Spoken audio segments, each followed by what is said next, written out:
पाया फिर आंसू खूब बहाएंगे। उन कर्महीनों की भूमिका दिनांक 17, 18, 19 मार्च को हमारे ही बड़े भाई सतलोक आश्रम मैनेजमेंट हरियाणा वालों ने निभाई और ये सर्वविदित है कि समय निकल जाने के बाद में वो आंसू भी खूब बहाएंगे अपनी इन काल प्रेरित गलतियों के चलते। फिर भी हमारा किसी से कोई वैर भाव नहीं है, कोई मनमुटाव नहीं है। हमने तो पहले भी उन्हें अपना बड़ा भाई माना, उनको आदर सम्मान और सत्कार दिया। आज भी हम उन्हें अपना बड़ा भाई बहन ही मान रहे हैं और आदर सत्कार देंगे परमेश्वर के वचन पे चलते हुए कि संत ना छोड़े संतता, चाहे कोटि मिले या संत। लेकिन ये उनकी अपनी सोच होगी, उनके अपने कर्म होंगे कि हम सात संगतियां रुकवा देंगे, हम ये धर्म भंडारे रुकवा देंगे। ये परमात्मा का मिशन है, ये सात संगति उस परमात्मा के मिशन का राइट हैंड है। इसको तो खुद काल भगवान भी नहीं मिटा सकता है जब तक खुद वो सतवादी परमात्मा ना चाहे। तो कोशिश करने वाले करते रहेंगे और परमात्मा के मार्ग पे निर्भय होकर चलने वाले उनके बेटा बेटी यूं ही चलते रहेंगे। और ये दौर तो आते ही रहते हैं, चाहे सामाजिक जीवन हो चाहे आध्यात्मिक जीवन हो, और इन संघर्षों में ही भगत में निखार आता है, भगत की पहचान होती है। इसीलिए परमात्मा कहते हैं भक्ति भाव भादो नदी सबे चले गहराए, सरिता सोई जानिए जो जेठ मास ठहराए। अब दास की ड्यूटी रहेगी भगत रामदेव जी के बाद में सतगुरु रामपाल भगवान की महिमा बोध वाला शब्द गाने की। गला थोड़ा सा खराब हो रहा है क्योंकि परमात्मा ने 3-4 दिन सात संगतियों में यही ड्यूटी लगाई दास की, सात संगतियों की लाइव वीडियो की और बार बार परमात्मा के शब्द गाने की। क्योंकि पुण्यात्माओं, मालिक की वाणी है, काग भूषण छत्तर के आगे गंधर्व करत चलत है रागे। यानी जब उस परमेश्वर का साम्राज्य पूरी दुनिया में होगा और काग भूषण वाली आत्मा परमेश्वर के छत्र के आगे चलेगी, अर्थात परमेश्वर के दिशा निर्देशन में वो राज करेगा। और उस काग भूषण के साथ में जो अन्य जो अच्छी आत्माएं हैं, यक्ष गंधर्व किन्नर वाली आत्माएं जो इस पृथ्वी पे आके वर्तमान में भक्ति कर रही हैं, वो परमात्मा की महिमा के शब्द गाएंगी। तो शब्द बनने शुरू हो चुके हैं। ये भगवान थोड़े ना सारी जिंदगी हमें शब्द गा गा के सुनाएगा। माँ बाप की ड्यूटी होती है, जब बच्चा छोटा होता है, नादान होता है, अबोध होता है, तो उसको लोरियां गा गा के उसको सुलाना, उसका मन बहलाना। तो भाई हम छोटे थे, जब तक हमारे को प्रथम नाम प्राप्त था तब तक हम छोटे थे। तो 27 साल से भगवान ने हमारे को लोरिया गा गा के, शब्द गा गा के, भजन गा गा के हमारे को जो है अध्यात्म में आगे बढ़ने के लिए तैयार कर दिया है। अब पुण्यात्मा उस परमात्मा की महिमा में हम भक्तों को शब्द गाने की आवश्यकता है। और शब्द भी परमात्मा की आत्मा ही बनाएंगी, शब्द ही भगत ही बनाएंगे।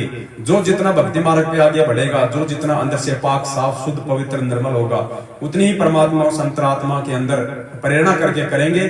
शब्द भी भगति बनाएंगे और गाएंगे भी भगत ही। क्योंकि भगत की भले आवाज अच्छी ना हो, लेकिन उसके भाव अच्छे होंगे तो परमात्मा के शब्द सब पे अट्रैक्ट होंगे। तो बाकी तो आपको सारे घटनाक्रम का मालूम है किस प्रकार से सतलोक आश्रम मैनेजमेंट वालों ने, विशेषकर राजस्थान के स्टेट कोऑर्डिनेटर ने, बजरंग दास ने, पवन हनुमानगढ़ वाले ने और किशनगढ़ अजमेर के जो भी यहाँ पे नामदान संचालक जो कोऑर्डिनेटर थे, सब लोगों ने अपनी पूरी कोशिश की डिप्टी ऑफिस जाके, थाने में जाके सात संगति रुकवाने की। कोई बात नहीं, हम परमात्मा के नियमों पे चलने वाले उनके बच्चे हैं, झगड़ा फसाद हमारे को पसंद नहीं है। और अगर खेत में सात संगति नहीं हुई, फार्म हाउस पे नहीं हुई, तो कोई बात नहीं, सात संगति भगत जी के घर पे हो गई। हजारों की संख्या में परमेश्वर की आत्माएं आती रही, जाती रही, भोजन भंडारा लेते रहे, मालिक के शब्द गाते रहे। उसके बाद में जैसे दास लाइव आया 18 मार्च को और सबने देखा, फिर वीडियो डले, उसके बाद क्या क्या हुआ और उसके बाद की जो भी घटनाक्रम है भगत रामदेव दास जी आप जी को बताएंगे। और ध्यान देना, परमात्मा किस प्रकार परमात्मा अपने बच्चों के साथ में है और कैसे परमात्मा अपने बच्चों के साथ में रहा। और आज भी एक साधु वेश में, मैं तो यही कह सकता हूँ कि खुद सतगुरु रामपाल जी भगवान ही आए थे भगत जी के घर पे साधु के वेश में, वरना उसको क्या पता कि कौन सा प्रसाद लेना है मुझे। बाकी आपको भगत जी बताएंगे। 17, 18, 19 तारीख का वृतांत सत साहिब। सत साहिब बंदी छोड़ सतगुरु रामपाल जी भगवान की जय हो।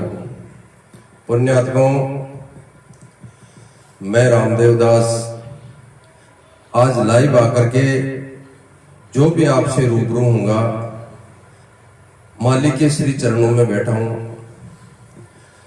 वो सच्ची बातें बताऊंगा जिससे आपको एहसास होगा कि इस 17, 18, 19 सात संगति में खुद पूर्ण ब्रह्म यहां मौजूद थे। पुण्यात्माओं, जैसा हमें मालिक ने दिशा निर्देश दिया उसके मुताबिक हमारे कृषि फार्म पे 17, 18, 19 को सात संगति तय की। वहां हमने जितना हमारे शारीरिक जो भी मेहनत थी, जो मालिक ने हमारे को बुद्धि दी, उसके मुताबिक हमने पूरी तैयारी वहां कर ली थी।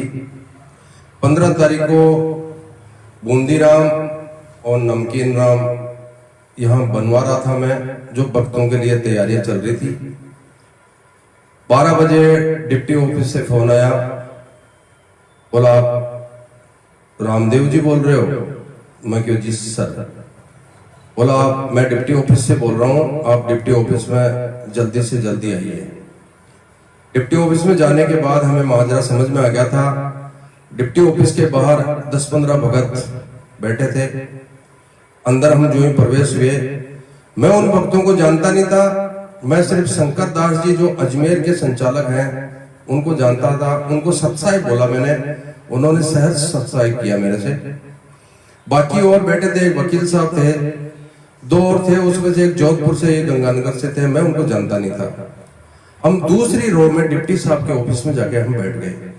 डिप्टी साहब ने बोला कि आपने 17, 18, 19 तारीख को कोई कार्यक्रम कर रहे हो?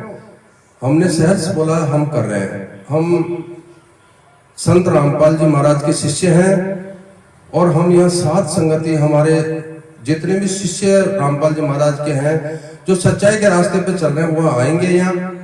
हम किसी को कोई विघ्न नहीं पहुंचाएंगे। आराम से बैठ के हमारा मंत्र जाप चलता है और शब्द चलता है, भंडारा चलता है, कोई शोरगुल नहीं होगा। उस खेत की मेड़ पे भी किसी को आभास नहीं होगा कि यहाँ कितने लोग हैं। लेकिन डिप्टी साहब से हमारी खूब बातें हुई। हमने उनके बारे में काफी कुछ कहा। और क्या कहूं भक्तों, उन लोगों के लिए बारे में मैंने डिप्टी साहब को इतना तक कहा कि ये लोग जो आगे पहली रो में बैठे, ये अच्छे लोग नहीं है। बहुत कुछ कहा, लेकिन उन्होंने एक शब्द भी पीछे मुड़ के भी नहीं देखा, ये बोलने वाला कौन बोल रहा है। और वो वहां डिप्टी ऑफिस से निकले, बाहर चले गए, हम अपने घर आ गए। फिर हमने मैसेज डाल दिया था शाम को कि जो सात संगति है वो अब नहीं चलेगी। और शाम को 6 बजे गांधीनगर थाने से फोन आया।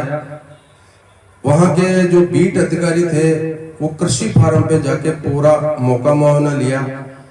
वो बोले अगर आधिकारिक तौर पर अगर हमारे पास सूचना आती है तो हम मौका मुआयना करते हैं कि जो भी यहाँ आपकी संगत आएगी वो उनको कोई असुविधा तो ना हो, इसलिए आप पानी की व्यवस्था क्या किए हो, लेट बात की व्यवस्था क्या किए हो, खाने की व्यवस्था क्या होगी, आने जाने की व्यवस्था क्या होगी। उससे मैंने सब चीजों से रूबरू कराया। गदगद हो गए।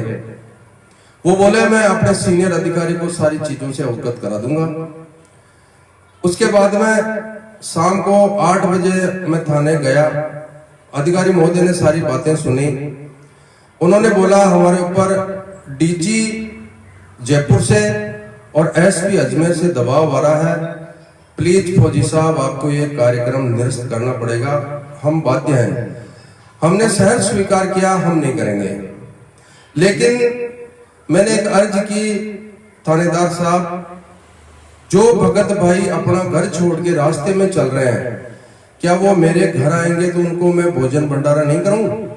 उन्होंने सहज बोला आप अपने घर में भोजन भंडारा करा के उनको वापस विदा कर दीजिएगा। हम कानून का पालन करने वाले, सहज स्वीकार करके मैं घर आ गया। वैसे मेरे पास 12 तारीख से भी कुछ भक्तों का आना जाना शुरू हो गया था।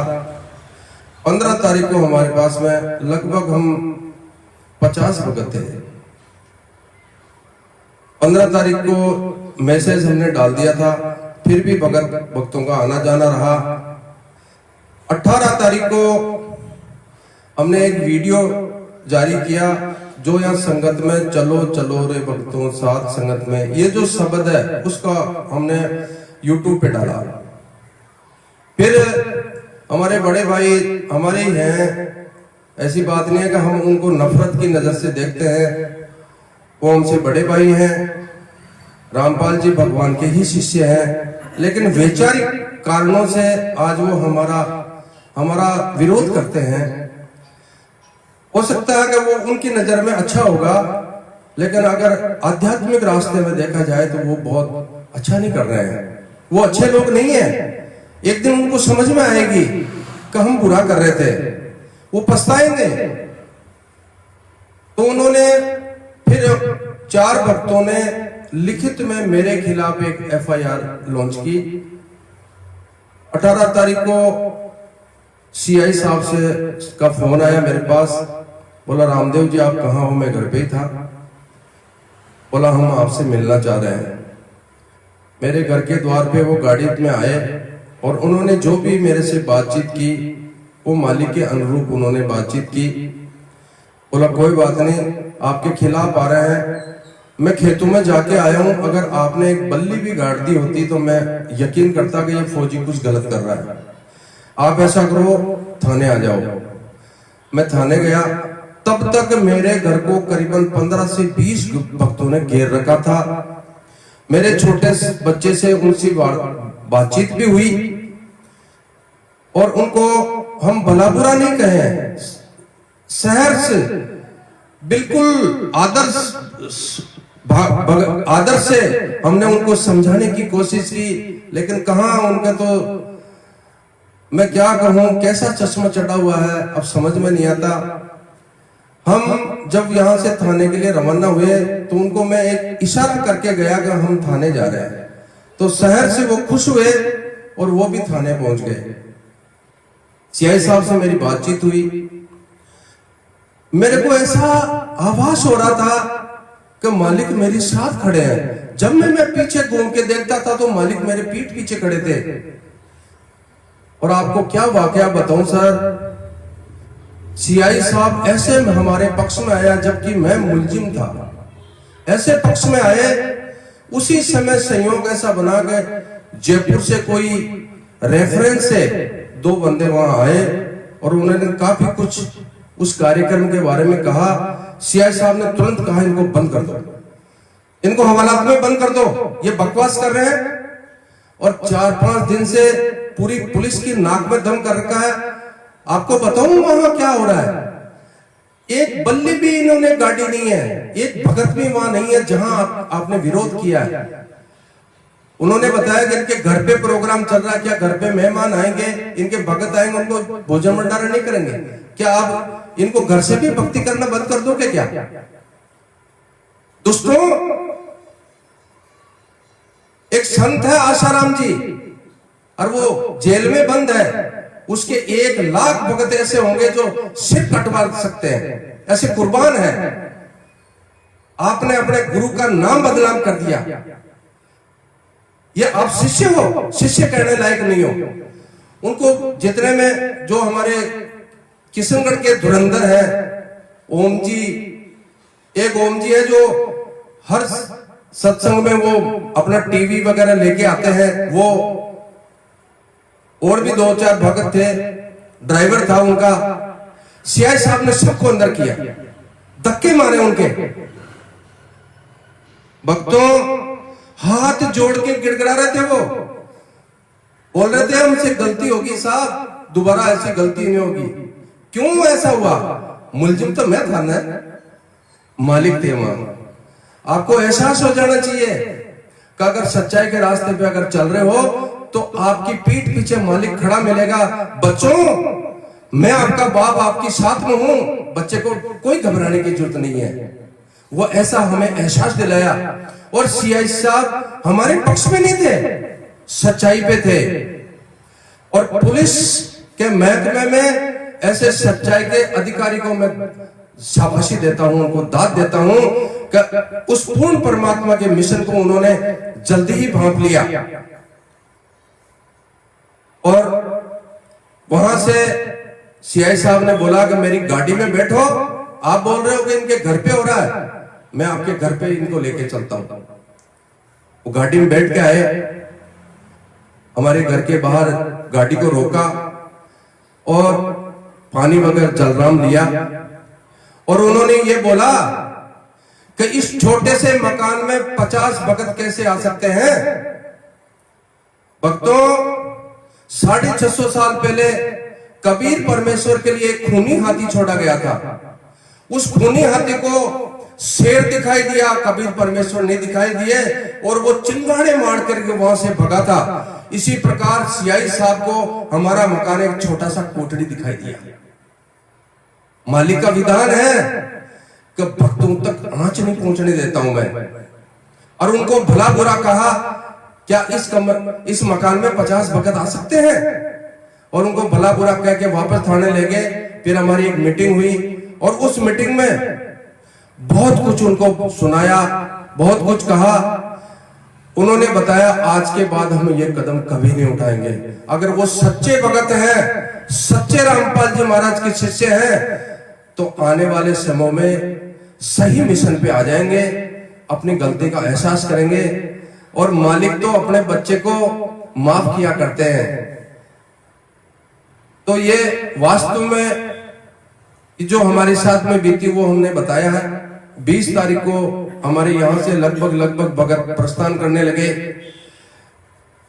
23 तारीख को लास्ट भगत यहां से प्रस्थान हुए थे और अभी 3 हंस आत्माएं हमारे पास में झारखंड से आई हैं। यहां भक्तों का आना जाना लगा रहता है। पुण्यात्माओं, जो भी यहाँ साध संगति होती है, हमारे ऊपर आरोप लगाया था कि ये ठगते हैं, लूटते हैं। वो मालिक जानते हैं हम ठगते हैं, लूटते हैं, क्या करते हैं वो मालिक को पता है। आपको बताने की इतनी जरूरत नहीं है। एक भी पैसा यहाँ किसी से मांगा नहीं जाता है। अगर कोई सेवा देता है तो उनको हम सहर्ष कहते हैं 10 रुपए दे दीजिए, आपका 5वां यज्ञ हो जाएगा। हम लूटते नहीं है। चोर को चोर ही नजर आते हैं। जो चोर होगा, जो गलत होगा, उसको पूरी दुनिया चोर नजर आती है। पुण्यात्माओं, मैं उनके बारे में इतना ज्यादा नहीं कहूंगा, आप सब समझदार हो। उन्होंने वाकई में ही हमारे इस मालिक के साथ संगति के में बहुत विघ्न डाला, लेकिन परमात्मा कदम कदम पे हमारे साथ में थे और लगभग 1000 से 1200 भक्तों ने भंडारा लिया। खूब साथ संगति हुई, आते रहे, जाते रहे। पुराने भगत जा रहे हैं, नए और आ रहे हैं, ऐसे भक्तों का आना जाना लगा रहा। मालिक ने आने जाने के लिए भक्तों के लिए वाहन की सुविधा कर रखी थी, उस हिसाब से कि हमारे बच्चों को कहीं पैर में कांटा ना लग जाए। वो मालिक सबको ध्यान में रखते हैं, सबके हृदय में रहते हैं। हालांकि मैं ये नहीं कहूंगा कि हमारे बड़े भाइयों के साथ में नहीं है, उनके साथ में भी है, लेकिन वैचारिक विचारों की है ये, उनका भी समझ में आएगी। एक दिन वो पछताएंगे और इस मुख्य धारा में आ जाएंगे। जिस दिन वो मुख्य धारा में आ जाएंगे उस दिन मालिक अपने बीच में सह शरीर होंगे। सत साहेब बंदी छोड़ सतगुरु रामपाल जी भगवान की जय हो। सत साहेब। पुण्यात्माओं, हम तो केवल इतना कह सकते हैं कि परमात्मा ने जो 30 किलो बेसन की जो नुक्ति, जो बूंदी राम जो बनवाई थी, वो हमारी समाप्त हो गई। तो आप आइडिया लगा सकते हैं, वो बूंदी हमने 1000 भक्तों के लिए बनवाई थी, वो बूंदी समाप्त हो गई यहाँ। इसका मतलब यहाँ कितने भगत आए होंगे, कितने भगत गए होंगे, परमात्मा ने कितनी आत्माओं की यहाँ पे जो है हाजिरी लगाई है। और सीआई साहब ने जो बात कही थी वो एक विचारणीय बात है। सीआई साहब ने उनके कुकर्मों को देखते हुए, क्योंकि वो भी बहुत ज्यादा परेशान हो गए थे, बार बार ऊपर से उनके पास में दबाव आ रहा था, क्योंकि ये लोग बार बार वहां पे फोन करते होंगे एसपी साहब के यहाँ पे कि साहब वहां पे साथ संगति हो रही है, देखो साहब वीडियो आ रहे हैं, वीडियो बन रहे हैं, शब्द गाए जा रहे हैं। तो एसपी साहब यहाँ फोन करेंगे। अब ये क्या करते हैं बेचारे, सीधे फार्म हाउस पे जाते। फार्म हाउस पे वहां कुछ मिलता नहीं, मिट्टी और पत्थरों के अलावा। तो सीआई साहब भी दुखी हो गए कि यार वहां कुछ है नहीं, बार बार हमारे को परेशान करते हैं। तो काफी इनको डांट फटकार सीआई साहब ने लगाई, यहाँ के कोऑर्डिनेटर लोगों को जो भी थे वहां मौजूद। और जयपुर से भी इन्होंने हाई कमान का जैक लगा के 2 पुलिस वाले सिविल ड्रेस में और एक वकील यहाँ पे भेजा थाने में। सीआई साहब ने उनको भी जो है वो फटकार लगाई और कहा कि इनको अंदर करो, इनको परेशान कर रखा, 3 दिन हो गए। और फिर सियाई साहब ने कहा कि नालायकों, आसाराम के 1 लाख ऐसे भगत हैं जो अपने गुरु के लिए शीश कटा सकते हैं। अरे वो भी तुम्हारी तरह एक ही पंथ में होने के बावजूद ऐसे नहीं करते, ऐसी नीच हरकतें नहीं करते जो तुम कर रहे हो। तुम तुम्हारी गुरु जी की बदनामी के खुद कारण हो, खुद। ये शब्द सियाई साहब ने इन लोगों को कहे। और भगत जी को कहा कि फौजी साहब, आज के बाद अगर आपके मकान के आसपास भी अगर कोई फटके तो मुझे सिर्फ एक बार सूचित कर देना। तो पुण्यात्मा, इससे ज्यादा और परमात्मा कहां साथ देगा बताइए? जिनके पास में पैसा है, भक्तों की संख्या है, प्रशासन की पावर है, उसके बावजूद भी उनको फटकार लग रही है थाने में, तो भगवान किसके साथ है पुण्यात्माओं?